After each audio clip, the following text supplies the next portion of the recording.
जय हिंद किसान भाइयों। मैं जनक लाल राठौर एक बार फिर से स्वागत करता हूं अपने YouTube चैनल छोटा किसान में। किसान भाइयों, आज चर्चा करेंगे टमाटर की गुड़ाई कैसे करें, क्या खाद डालें, कितना खाद डालें, कैसे अर्थिंग करें, इन सब के बारे में चर्चा करेंगे। तो किसान भाइयों, आइए देखते हैं कि पहले तो हम लोग गुड़ाई में गोबर की खाद डालेंगे।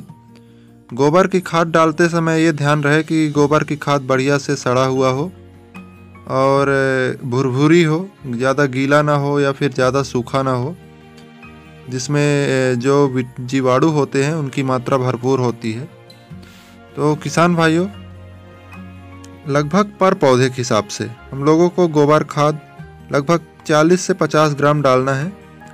और आप देख सकते हैं कि हर पौधों की कितनी दूरी में डालना है। तो लगभग ज़्यादा नहीं, 3-4 सेंटीमीटर की दूर में डाल दें।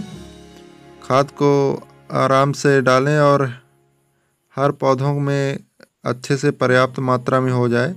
गोबर की खाद क्या होता है किसान भाइयों की भूमि में जो जल धारण क्षमता है वो बढ़ाता है गोबर की खाद, और जो मित्र कीट होते हैं, जो भूमिगत मित्र कीट होते हैं, उनकी मात्रा में वृद्धि करता है।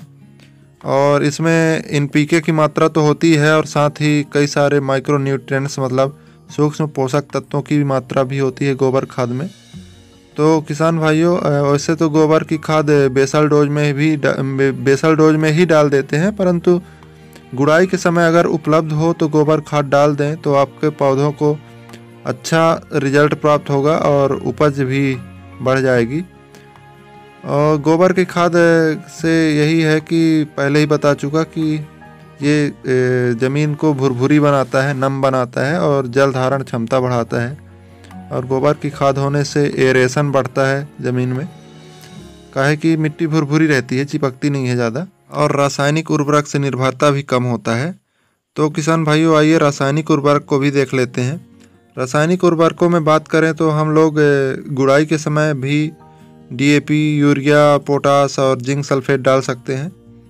तो किसान भाइयों, हम लोग कितनी मात्रा में डालें और कितनी दूरी में डालें, इसकी चर्चा करते हैं। तो मैं बता दूं कि लगभग 7 से 8 सेंटीमीटर पौधों की दूरी बनी रहे, क्योंकि अगर ये पौधों के जड़ के पास जाता है तो गलने की संभावना अधिक रहती है पौधों की। तो लगभग 3 से 4 ग्राम यूरिया पर पौधे के हिसाब से, और वही 3 से 4 ग्राम DAP और वही 3 से 4 ग्राम पोटास की मात्रा मिला करके आप पौधों से लगभग 7 से 8 सेंटीमीटर की दूरी पर डाल सकते हैं। डालने के बाद किसान भाइयों, ये क्या करना है कि अच्छे से गुड़ाई करना है, जिस प्रकार से ये मैं कर रहा हूँ। बढ़िया से मिट्टी में मिला देना है खाद को, और ये ध्यान रहे कि पौधे ज़्यादा हिले ना, मतलब जो हमारा हथियार है या फावड़ा है, जो भी है, आप जिससे भी करें तो पौधों को नुकसान ना पहुँचे, क्योंकि एक बार जड़ अगर हिल जाता है तो प्लांट की ग्रोथ रुक जाती है।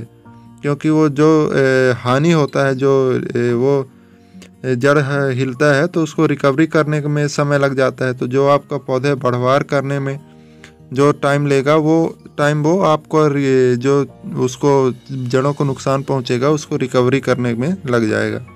तो किसान भाइयों, इस बात का ध्यान रखें, और खाद ज़्यादा पास तक ना जा पाए ये भी ध्यान रखें, और हल्के से गुड़ाई कर देना है।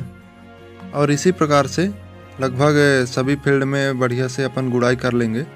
अब आते हैं किसान भाइयों इसकी अर्थिंग की प्रोसेस में। अर्थिंग कैसे करें या फिर मिट्टी कैसे चढ़ाएं।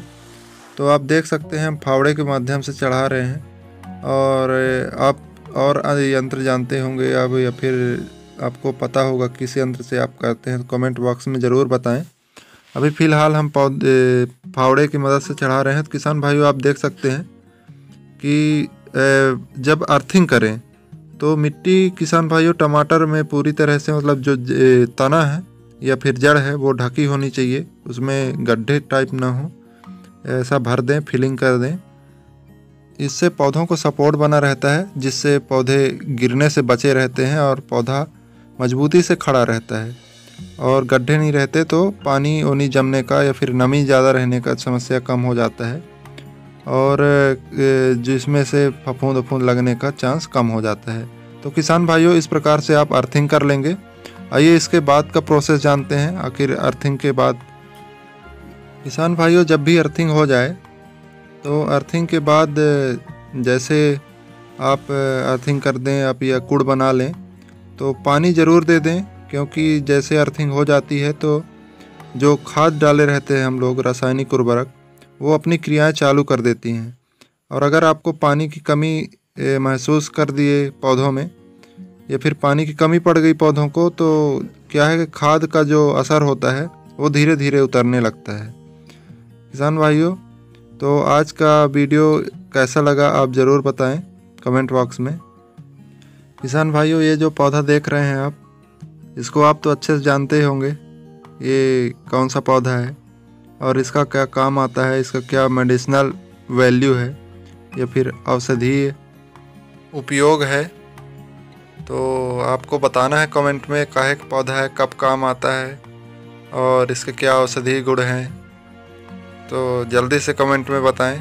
वैसे मैं तो जानता हूं। तो किसान भाइयों, अगर वीडियो अच्छी लगी हो तो वीडियो को लाइक करें और हमारे यूट्यूब चैनल को सब्सक्राइब करें और बेल आइकन ज़रूर प्रेस कर लें, जिससे हमारी नोटिफिकेशन आप तक जल्दी से पहुंचे। धन्यवाद।